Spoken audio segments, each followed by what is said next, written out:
President Barack Obama's rejection of the Keystone XL pipeline last week was applauded by environmentalists and harshly criticized by many in the energy industry. But since the 7-year-old pipeline controversy began, a lot has changed, making it a non-issue for some in the oil industry. In the last 5 years, independent oil producers in Oklahoma have changed the dynamics of the energy business, and they now say it's time to lift the ban on oil exports. The Keystone XL pipeline would have carried as much as 830,000 barrels of oil a day from Alberta, Canada, south to Cushing and onto refineries in the Gulf Coast. But that oil isn't the sweet crude produced in the United States. The biggest issue here is the type of product that would be running in the Keystone pipeline. And tar sands is an incredibly toxic and corrosive type of fossil fuel. Johnson Bridgewater is the director of the Oklahoma chapter of the Sierra Club. He and other environmental groups waged a public relations war on the transport of the Canadian oil, which is located under the boreal forest. Environmentalists say extraction of the oil from tar sands in the ground there destroys large swaths of forest and terrain, and as it's baked out of the ground, dangerous greenhouse gases are produced. If it was approved, it would be shipping 24/7. This is our biggest concern, the sheer volumes involved in it, and the fact that this runs through the heartland of the United States. But when President Barack Obama rejected the Keystone pipeline last week, he cited economic factors more prominently than the environmental impact. The pipeline would not make a meaningful long-term contribution to our economy. So if Congress is serious about wanting to create jobs, this was not the way to do it. Governor Mary Fallin calls it mind-boggling that the president and his administration would not approve the Keystone XL pipeline. Certainly would have been a great benefit to the state of Oklahoma, a great benefit to move oil throughout the United States down to the Gulf of Mexico, created jobs, opportunity. Independent oil producer Mickey Thompson disagrees with the governor on this issue and is happy the Keystone pipeline is dead.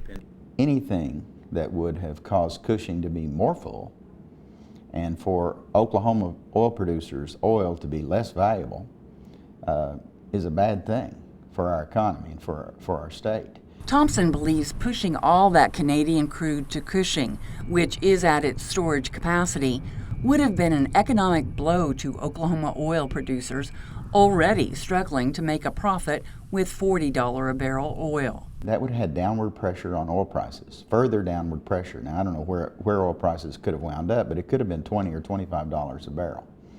And, that's crisis mode.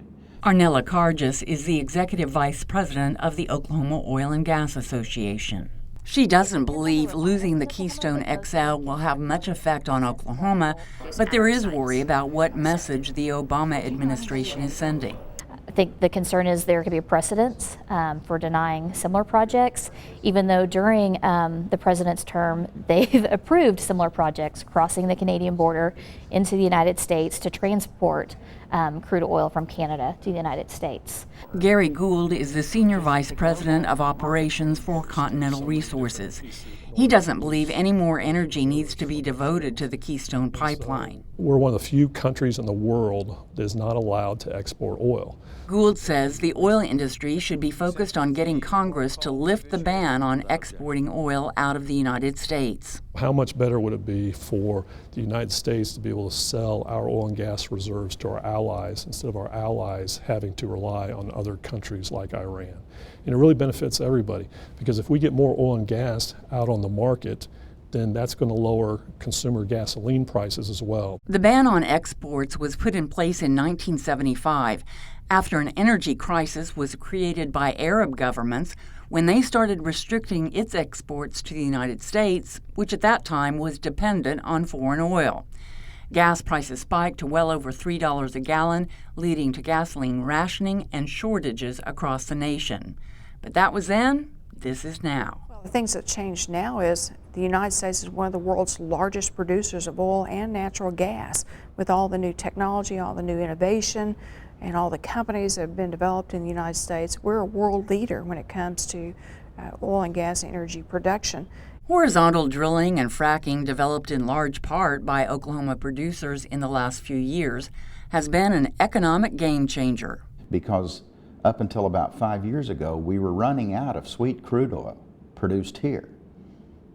Not now. You know, that paradigm has changed dramatically. Last month, in a bipartisan vote, the United States House of Representatives voted to lift the 40-year-old export ban. And now some senators are proposing similar action, despite resistance from the Obama administration.